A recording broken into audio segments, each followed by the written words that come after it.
남송의 외교 상대로서 가장 중요한 것은 북송을 멸망시키고 화북을 지배한 돈, 그리고 그 돈을 멸망시키고 마지막에는 남송을 멸망시킨 몽골 제국이다. 북송 시대에 관계가 있던 고려나 서하 등과는 지리적으로 멀어짐에 따라 관계가 희미해진다. 반대로 해상 기술이 진전된 것, 히라키요모리의 등장 등에 의해 일본과의 관계는 활발해진다. 송나라를 거느린 김씨는 고려, 서하, 대리국 등도 거느려 동아시아의 패자가 되었다. 그러나 그 경제적 지반은 약하여 송으로부터의 세공이 없으면 그 경제활동을 지탱할 수 없었고, 그 세공만 해도 송으로부터의 수입품에 대한 결제로 소진되는 상태였다. 송과 금은 100여 년에 걸쳐 중국을 양분하고 있었다. 양국 간에는 금에서 송에 대해서는 말, 비단 등이, 송에서 금에 대해서는 은, 동전, 도자기, 향료, 서와 서물 등이 교역으로 오갔다. 여기서 특필할 것이 이 교역 품목은 북송대 화북과 강남에서 오가던 것과 거의 같다는 점이다. 즉 북과 남으로 다스리는 나라가 다르다고는 하나 강남의 물자가 화북을 지탱하는 중국의 경제 시스템은 거의 변하지 않고 더욱 발전하고 있었던 것이다. 그 후이원, 나아가 명청의 경제 시스템도 기본적으로는 이 연장선상에 있는 것이다. 각국과의 관계, 금 1127년 금군은 개봉을 포위연락시키고 흠종, 희종 이하 관료, 황족 수천 명을 북으로 데려갔고,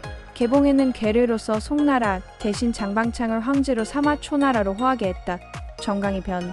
금군이 끌어올린 후 장방창은 향후 대응을 철종의 황후였던 맹씨의 권유로 황제를 퇴위하고 흠종의 동생 조구를 난징 응천부 현상구시에서 제위로 맞아들였다. 고종 1132년 고종은 금의 추격을 피해 항저우로 달아나 이곳을 임시수도로서 이만이라 칭하였다. 1130년에 김씨는 전몰갈의 주도 아래 송나라 지방지사였던 유열을 계례형제로 삼아 제나라로 호명하게 하였다. 김과 제나라는 송나라를 여러 차례 공격하지만 송나라 측도 어느 정도의 자세를 갖추고 군벌 세력을 중심으로 한 군으로 김제군에 대항하는 바람에 교착 상태에 빠졌다. 여기서 전몰갈의 정적인 달라는 방침을 전한 사로잡고 있던 진해나무를 해방시켜 송나라를 멸망시키는 것이 아니라 유리한 조건에서의 화약을 원하게 되었다. 달의 뜻대로 진해는 송나라 조정에서 힘을 발휘하여 평화론을 추진하였고 1138년 제나라는 해체하고 그 영토는 송나라 것으로 한다. 송제는 금제에게 신뢰를 한다. 송나라에서 금으로 온 25만 냥 견주 20만 마리를 세공으로 보낸다. 등의 조건으로 화약이 이루어졌다.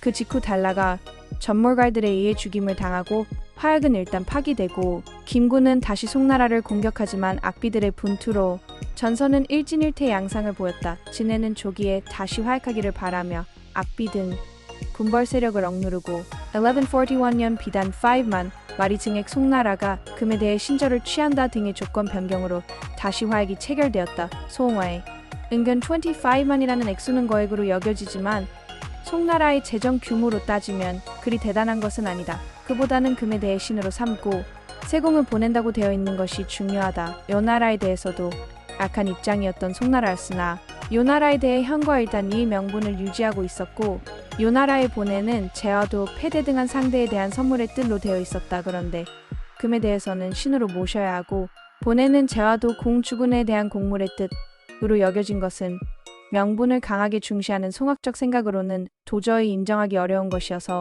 남송을 통해 북벌로는 그칠 수 없었다.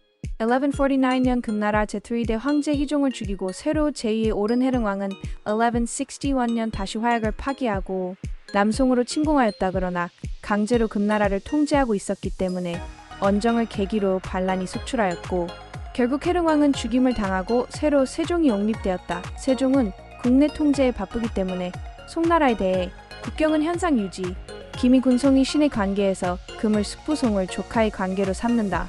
세공을 세패로 고쳐 은경 각 5만의 감액하고 상당히 송나라에 양보한 화약을 맺었다. 건도화약. 송나라, 효종, 김나라, 세종의 두 명군 아래 양국 사이는 평화로운 시대를 맞았으나 북쪽에서 몽골의 동향이 거세지면서 금나라는 몽골의 침공에 시달리게 된다. 영종 시기에 정권을 휘두른 한모주는 금의 궁상을 호기로 여겨 1206년 북벌을 개시한다.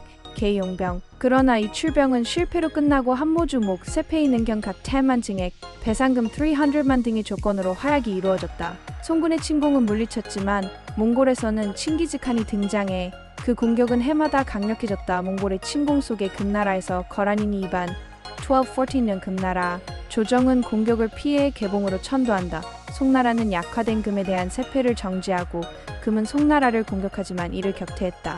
궁지에 몰린 돈에 대해 몽골은 송나라의 공동전선을 제의해왔다. 송조정에서는 과거 금과 맺어 요나라를 멸망시키고 스스로도 멸망시킨 해상의 맹을 떠올리라는 신중론도 있었으나 주전론이 대세를 이루면서 금에 대한 공격이 결정되었다. 그리고 1234년 금나라의 마지막 황제 애종은 자살했고 금나라는 완전히 멸망했다.